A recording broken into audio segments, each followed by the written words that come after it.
Good morning, all of you, and good morning to all my dear student. Welcome to my YouTube channel.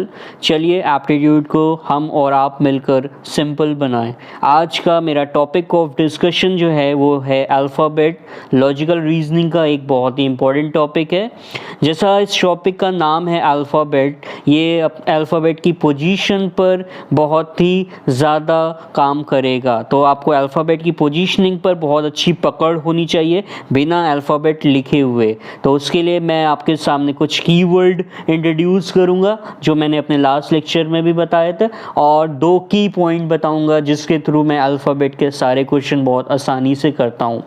पहला keyword जैसा आपको दिख रहा है ई ज्योति। क्या दिख रहा है? ई की लेफ्ट हैंड साइड से पोजीशन कहाँ पे होती है? 5 पे, जे की 10 पे, ओ की 15 पे, टी की 20 और वाई 25। तो आपको ये कीवर्ड याद रखना है। ये हमारा कीवर्ड अल्फ़ाबेट की पोजीशन लेफ्ट हैंड साइड पर बेस्ड है। मतलब ए से जब भी आप काउंटिंग स्टार्ट करेंगे तो ये क्या कहती है? लेफ्ट हैंड साइड से काउंटिंग कहलाती है। और जब आप जेड की एंड से काउंटिंग स्टार्ट करते हैं तो ये आरएचएस कहलाती है। तो मेरे जो भी कीवर्ड हैं वो एलएचएस पर बेस्ड है। तो पहला कीवर्ड मेरा है ई ज्योति। ये 5-5 के गैप पर है। अगर आपको ई पता है तो इसके नेबर भी आपको पता होंगे, डी और एफ।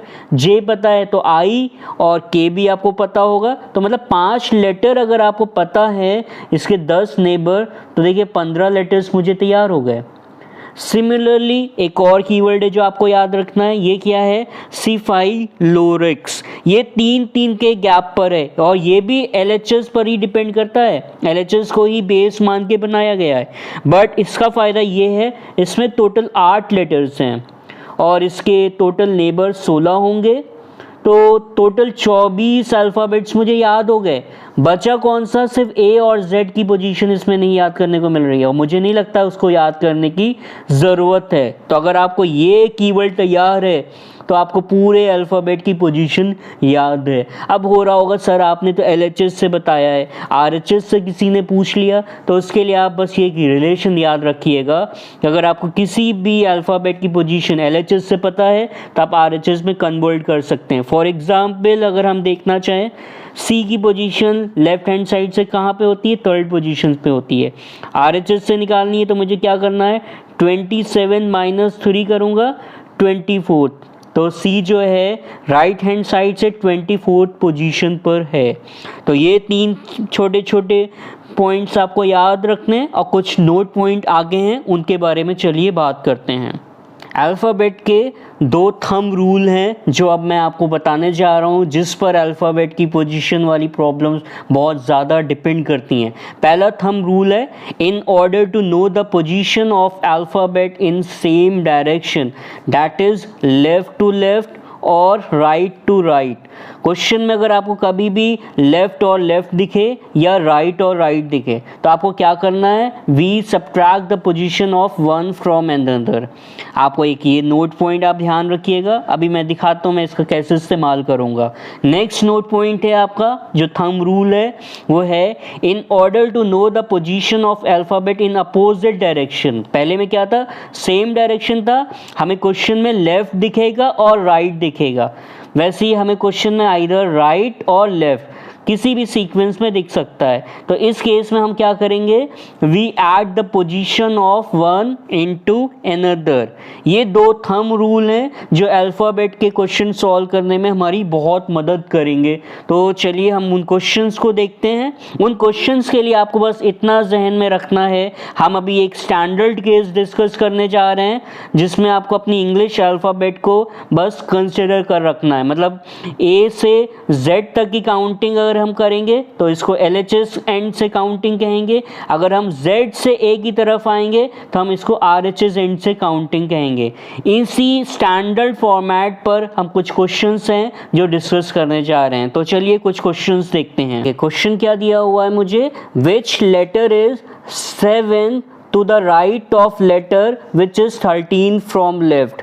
मेरा थंब रूल 2 आप देखिएगा। थंब रूल 2 में क्या था? जब भी अपोजिट डायरेक्शन होता है, यहाँ पे क्या दिख रहा है? ये राइट दिख रहा है, ये क्या दिख रहा है मुझे? लेफ़्ट। मतलब अपोजिट डायरेक्शन है तो मतलब मुझे दोनों को ऐड करना है। अभी मैं कुछ और नहीं देख रहा हूँ, मैं सिंपल ऐड कर दूंगा क्योंकि मैंने क्या बताया है? ऐड करने को। तो क्या ऐड हो गया आया 20 आया। अब फिर आपको देखना है अपने बैकएंड में, आपको दिख जाएगा कि किस डायरेक्शन से निकालना है, फ्रॉम लेफ्ट। तो मुझे क्या पोजीशन चाहिए, 20th पोजीशन से लेफ्ट डायरेक्शन में कौन सा अल्फ़ाबेट है। फौरन अपना कीवर्ड उठा के देखिए, क्या कीवर्ड था, ई ज्योति। ई ज्योति में टी की पोजीशन कहाँ पे आती है, लेफ्ट डायरेक्शन से टी पे की पोजीशन 20th पे आती है। तो मेरा आंसर क्या होगा, टी होगा। इस क्वेश्चन का आंसर क्या होगा, टी। तो मुझे लग रहा है आपको क्लियर हो रहा होगा। देखिए मैंने कितना जल्दी कर दिया। मैंने क्या देखा, अपोजिट डायरेक्शन देखे और मैंने एडिशन का यूज़ किया और अपने कीवर्ड के इस्तेमाल से बिना अल्फ़ाबेट लिखे हुए मैंने आपको ये क्वेश्चन सॉल्व करके दिखाया। चलिए नेक्स्ट क्वेश्चन देखते हैं इसका। नेक्स्ट क्वेश्चन क्या दिया है, which letter is 7 to the left of letter which is 13 from left। देखिए इसमें सेम डायरेक्शन दिया हुआ है, थंब रूल 1 अपना देखिएगा, इसमें क्या दिया है, हमें सेम डायरेक्शन दिया है, लेफ्ट और लेफ्ट दिया है। तो यहाँ पे मुझे क्या करना पड़ेगा, सब्ट्रैक्शन करना होगा, मतलब 13 माइनस 7 क्या आंसर आया 6। अब किस डायरेक्शन से निकालना है, बैकएंड में देखिए लेफ्ट से निकालना है, मतलब 6 फ्रॉम लेफ्ट। अपना कीवर्ड उठाइए सिफाइलोरेक्स वाला, इसमें देखिए f की पोजीशन कहाँ पे आती थी, 6 पर आती थी। तो मेरा आंसर क्या हो जाएगा इस क्वेश्चन का, f। देखिए मैंने बिना इंग्लिश अल्फ़ाबेट देखे हुए आपको ये क्वेश्चन सॉल्व करके दिखा रहा हूँ, तो आपका कितना ज़्यादा टाइम बच जाएगा। और कंपटीशन में टाइम बहुत अहमियत रखता है। नेक्स्ट क्वेश्चन देखते हैं। क्वेश्चन क्या है, which letter is 7 to the right of letter which is 13 from right. इसमें दोनों राइट दिए हैं लेकिन सेम डायरेक्शन है। सेम डायरेक्शन जब भी होगा तो सब्ट्रैक्शन तो करना है। 13 माइनस 7 किया 6, लेकिन अब ये हमारा लेफ्ट हैंड से नहीं है, 6 फ्रॉम राइट है। और आपको याद है हमने आपको एक रिलेशन बताया था क्या, कि अगर हमें लेफ़्ट हैंड साइड से किसी की पोजीशन पता है तो हम ये रिलेशन यूज़ करते हैं, और अगर हमें राइट हैंड साइड से किसी की पोजीशन पता है तो हम ये रिलेशन यूज़ कर सकते हैं। हमारे पास कीवर्ड जो भी हैं वो लेफ़्ट हैंड साइड से है, तो हम क्या करेंगे, इसको LHS में कन्वर्ट करेंगे। तो मतलब 27 माइनस 6, मतलब जो लेटर हमारा राइट हैंड से 6 पोजीशन पे आ रहा है वही सेम लेटर हमारा 21st पोजीशन पे होगा, कहाँ से, लेफ्ट से। अब हमारा कीवर्ड काम कर जाएगा। सिफाई लोरेक्स को आप देखिए, इसमें यू की पोजीशन आपको पता होगी 21 पोजीशन पे आती है। तो मेरा आंसर क्या हो गया इस क्वेश्चन का, यू। मेरे क्वेश्चन का आंसर क्या हो जाएगा इसका, यू। तो आपको क्लियर हो रहा होगा कि कितने आसानी से हम बिना अल्फ़ाबेट देखे हुए इन क्वेश्चन को सॉल्व कर सकते हैं। एक क्वेश्चन और इसका देखता हूँ, फिर एक वेरिएशन 2 पे भी बात करूँगा। नेक्स्ट क्वेश्चन क्या है, which letter is 7 to the left of letter which is 13 from right। यहाँ पे मेरे को अपोजिट डायरेक्शन दिखा। अपोजिट डायरेक्शन मतलब मुझे ऐड करना है, 13 प्लस 7 किया, क्या हुआ 20। किस डायरेक्शन से, फ्रॉम राइट। अभी मैंने आपको क्या बताया था कि मेरे कीवर्ड जो भी हैं वो लेफ्ट हैंड से हैं, तो मैं इसको कन्वर्ट करूँगा। कन्वर्ट कैसे करूँगा, 27 माइनस 20, मतलब मेरा 7th पोजीशन पे जो लेटर लेफ्ट से है वही सेम लेटर रिप्रेजेंट कर रहा है 20th पोजीशन से राइट के लेटर को। तो 7 पे कौन सा होगा, अपना कीवर्ड लिखिए CF। F जो है वो 6 पे होता है, मुझे 7 पे निकालना है, मतलब नेक्स्ट होगा। तो आंसर मेरा क्या हो गया इसका, जी। मेरा इस क्वेश्चन का आंसर क्या हो गया, जी। ये अभी मैंने आपको जो डिस्कस किया है ये बिल्कुल स्टैंडर्ड अल्फ़ाबेट लिखी है, इसमें मैंने कुछ भी चेंजेस नहीं किए हैं। आप प्रैक्टिस करिएगा, आपको अल्फ़ाबेट में चेंजेस हो सकते हैं। हो सकता है अल्फ़ाबेट को रिवर्स डायरेक्शन में लिखा जाए, हो सकता है अल्फ़ाबेट को 2 पार्ट में करके उसको रिवर्स डायरेक्शन में लिखा जाए, ये सारी चीज़ें हो सकती हैं। तो वहाँ पे आपके थंब रूल तो एज इट इज़ लगेंगे, लेकिन आपके कीवर्ड में शायद थोड़ा सा चेंज आ सकता है, तो वो आप देखोगे, करोगे तो समझ में आएगा। तो इस पे आप प्रैक्टिस करिएगा। चलिए अब हम वेरिएशन 2 देखते हैं अल्फ़ाबेट टॉपिक का एक वेरिएशन और बहुत इंपॉर्टेंट है। ये क्वेश्चन क्या दिया हुआ, पहले क्वेश्चन पढ़ते हैं फिर समझते हैं। How many pair of letters are there in the word creative which has as many letter between them as in English alphabet। हमें ऐसे पेयर्स काउंट करना है इस वर्ड में जिसके बीच में उतने ही लेटर्स आ रहे होंगे एग्जैक्टली जितना कि अगर हम स्टैंडर्ड फॉर्मेट में इंग्लिश अल्फ़ाबेट को लिखें आएंगे। तो चलिए ये करते कैसे हैं। इसको आप कुछ नहीं करना, सिंपल जो वर्ड दिया है आप उसको एज इट इज़ लिख लीजिए। जैसे मुझे क्रिएटिव दिया है तो मैं क्रिएटिव को एज इट इज़ लिख रहा हूँ, और उसके बाद देखिए मैं उन पेयर्स की काउंटिंग कैसे करूँगा। तो जहाँ से शुरू करना है, सी से स्टार्ट करना है, तो मैंने पढ़ना शुरू किया सी डी जब मैं बोल रहा हूँ तो ऊपर आ रहा है तो मैं रुकूंगा नहीं। जैसे ही मैंने ई बोला, सी के बाद डी एंड देन ई, और देखिए ये पहला पेयर मुझे मिल गया। इंग्लिश अल्फ़ाबेट में भी सी और ई के बीच में एक लेटर आता था, मेरे वर्ड में भी आ रहा है, तो मेरा पहला पेयर फाइंड हो गया। अब ई को कंटिन्यू करिए, ई के बाद क्या होगा, एफ जी एच आई जे कुछ नहीं है। फिर आर से देखते हैं, R S T U V W x कुछ नहीं है।